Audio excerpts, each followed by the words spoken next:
கண்ணகி நகரில் தொடக்கத்தில் ஒரு மாலை வகுப்பு மாணவர்களுக்கு அறிவூட்டுவதற்காகவும் பயிற்சிகள் அளிப்பதற்காகவும் அவர்கள் தேர்ச்சி பெறுவதற்கு உதவி புரிவதற்காகவும் தொடங்கப்பட்டது. பின்னர் படிப்படியாக அவர்களுக்கு கலைகளை கற்றுத்தரவும் வயதானவர்களும் எழுத படிக்க கற்றுத் தருவதற்குமான முயற்சிகள் மேற்கொள்ளப்பட்டன. பின்னர் முதல் தலைமுறை அறக்கட்டளை என்பது தொடங்கப்பட்டது. அந்த அறக்கட்டளையின் மூலமாக அரசின் நிதி உதவியை பெற்று பல பயிற்சிகள் இங்கே அளிக்கப்பட்டன. பெண்கள் பல கலைகளை கற்றுக்கொள்வதற்கும் திறன்களை கற்றுக்கொள்வதற்குமான வாய்ப்புகள் ஏற்படுத்தப்பட்டன. அரசு முன்வந்து பல வசதிகளை இங்கே செய்து கொடுத்தது.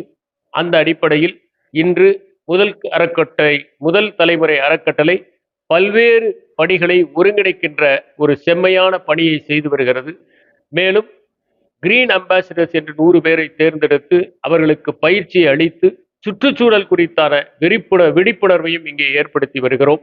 இதன் தொடர்ச்சியாக இவர்களுக்கு 121 பேர் மேல்நிலை வகுப்பு படிக்கிறார்கள் என்பதை அறிந்து அவர்களுக்கான ஊக்க உரையை நிகழ்த்தி அவர்கள் மாலை வேளையில் தனி வகுப்பு படிப்பதற்கும் பள்ளி நிர்வாகம் ஏற்பாடு செய்தது.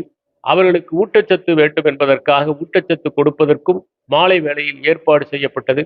அந்த 121 பேரும் நன்றாக படித்து உயர்கல்வியை பெற வேண்டும் என்கின்ற அடிப்படையில் அவர்களுக்கு எழுதுபொருட்கள் தரப்பட்டதோடு அவர்களுடைய வீடுகளுக்கு பசுமை தொண்டர்கள் சென்று அவர்களை உற்சாகப்படுத்தினார்கள்.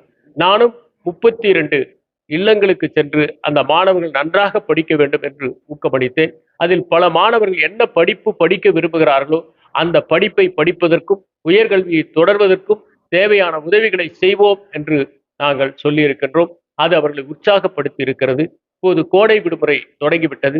மாணவர்களுக்கு கலைகளிலும் பயிற்சிகள் தேவை என்கின்ற அடிப்படையில் இசைக்கருவிகளை அளிப்பதற்காக ரோட்டரி கிளப் மித்ரா என்கின்ற அந்த அமைப்பு முன்வந்து இன்று அவற்றை வழங்கி இருக்கிறது. இந்த பணிகளை எல்லாம் சிறப்பாக ஒருங்கிணைத்தவர் ரோட்டரி கிளப்பினுடைய கவர்னர் திரு சரவணன் அவர்கள். அவர் பல்வேறு ரோட்டரி கிளப்களின் மூலம் இந்த பகுதியில் தேவையான பயிற்சிகளையும் முயற்சிகளையும் ஒருங்கிணைப்பதற்கும் உதவுவதற்கும் முன்வந்திருக்கிறார்கள். இந்த கோடை விடுமுறையில் எழுதுக அமைப்பின் மூலம் இங்கே மாணவர்களுக்கு எழுதுவதற்கும் புத்தகங்களை வெளியிடுவதற்குமான பயிற்சிகள் கூட அளிக்கப்படவிருக்கின்றன. மாற்றுத்திறனாளிகள் திருநங்கையர் ஆகியோரை கண்டுபிடித்து அவர்களுக்கும் இந்த கோடை விடுமுறையில் தேவையான பயிற்சிகளையும் திறன்களையும் வழங்குவதற்குள்ளோம். இது தொடர் பயணம் தொடர்ந்து கொண்டே இருக்கும். இதில் ஓய்வுக்கு நேரமில்லை. எல்லோரும் சேர்ந்து உதவி புரிந்து இந்த பகுதியில் மறுமலர்ச்சியை கொண்டு வர வேண்டும் என்பதுதான் எங்களுடைய விருப்பம். நன்றி.